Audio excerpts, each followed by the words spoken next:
नमस्कार, मैं हूं अनुष्का शुक्ला और आप देख रहे हैं JKP 24/7 न्यूज। आज हम बात करेंगे गोंडा जनपद की। पति की मौत के बाद जमीन से बेदखली का आरोप, 3 बेटियों के साथ न्याय की गुहार लगा रही ललिता देवी। गोंडा जनपद गोंडा के ग्राम सभा खमरौनी जगन मुंशीपुरवा निवासी ललिता देवी पत्नी स्वर्गीय श्रवण ने अपने ससुराल पक्ष पर जमीन से बेदखल किए जाने का आरोप लगाते हुए न्याय की गुहार लगाई है। ललिता देवी का कहना है कि उनके पति श्रवण की मृत्यु हो चुकी है और अब वह अपनी 3 बेटियों की जिम्मेदारी अकेले संभाल रही हैं। आरोप है कि उनकी सास विद्या देवी और ससुर रामपाल द्वारा उन्हें जमीन जायदाद से बेदखल करने का प्रयास किया जा रहा है।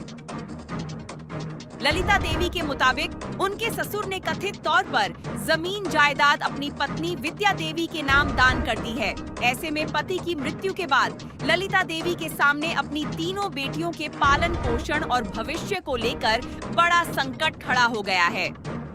ललिता देवी भावुक होकर सवाल करती हैं, मेरे पति अब इस दुनिया में नहीं हैं, मेरी 3 बेटियां हैं। अगर मुझे जमीन जायदाद से बेदखल कर दिया गया तो मैं अपनी बच्चियों को लेकर कहां जाऊंगी। उन्होंने संबंधित अधिकारियों से मामले की निष्पक्ष जांच कराने और उनके तथा उनकी तीनों बेटियों के भविष्य को सुरक्षित करने की मांग की है। अब देखना होगा कि प्रशासन इस मामले में क्या कार्रवाई करता है और ललिता देवी को न्याय कब तक मिल पाता है। क्या नाम है आपका? मेरा नाम लता सिंह है। किस ग्राम सभा के रहने वाली हैं आप? खमरौनी जगन मुंशीपुरवा। थाना कौन सा पड़ता है आपका? उमरी बेगम।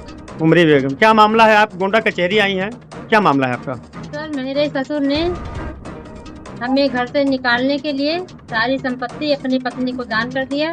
अच्छा। उसके बाद में उसकी पत्नी ने उठा के किसी अन्य व्यक्ति को बैनामा कर दिया। अच्छा, आपके पति नहीं है? नहीं, हमारे पति नहीं है। आपके बच्चे? हमारे 3 लड़कियां हैं। 3 लड़कियां? हाँ, छोटी छोटी। हाँ। और हम उनकी इकलौती बहू हैं। अच्छा। जो हमें हक नहीं देना चाहते हैं और हमें वो घर से निकालने के लिए धमकी देते हैं कि घर से नहीं जाओगी तो हम मार के यहीं घर में दफन कर देंगे। तो क्यों आपको नहीं रखना चाहते? जब आप उनकी ही फैमिली से हैं, आप उनकी बहू हैं और इकलौती बहू हैं, तो क्यों नहीं रखना चाहते हैं आपको? वो अपनी लड़कियों के भड़कावे में आके हमको घर से निकाल रहे हैं। अच्छा, वो सोचते हैं इनको अगर कहीं भेज दें तो जो जायदाद है वो मैं अपनी लड़कियों को दे दूं। हाँ। अच्छा, आपके पति अकेले थे माँ बाप? हाँ, वो अकेले थे अपने माँ बाप के। तो इस मामले को लेकर आप कहीं गए नहीं थाना चौकी पे? थाना से लेके कप्तान के यहाँ तक गए। वहाँ पे क्या बताया गया? वहाँ पे यही बताया गया कि आप जाइए, आपका काम हो जाएगा, लेकिन आज तक कोई सुनवाई नहीं हुई। अच्छा, आपको केवल आश्वासन दिया गया थाने से, बाकी आपका कोई कार्य नहीं है।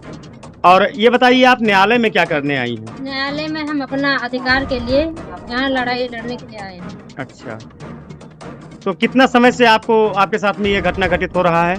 ये हो रहा है काफी दिन से। जब हमें पता चला धीरे धीरे करके ये सब बाहर से ये सब बिक्री कर रहे हैं, तब हमें जब सूचना मिला तब हम पहले प्रार्थना पत्र दिए, फिर उसके बाद में कोई सुनवाई नहीं हुई, तब हमको न्यायालय में मजबूरी में आना पड़ा। अच्छा। छोटी लड़कियां हैं। हाँ। हमें घर से भगा देते हैं, हम इधर उधर पड़े रहते हैं। 3 बेटियां हैं जो छोटी छोटी हैं। लड़के नहीं हैं आपके? नहीं, लड़के नहीं हैं। 3 लड़कियां हैं। उसके बावजूद आपके ससुर को जरा सा भी रहम नहीं होता कि एक बहू 3 बच्चों को लेकर, वो भी लड़कियों को लेकर कहाँ जाएंगे? कोई दया नहीं है। कोई दया नहीं है।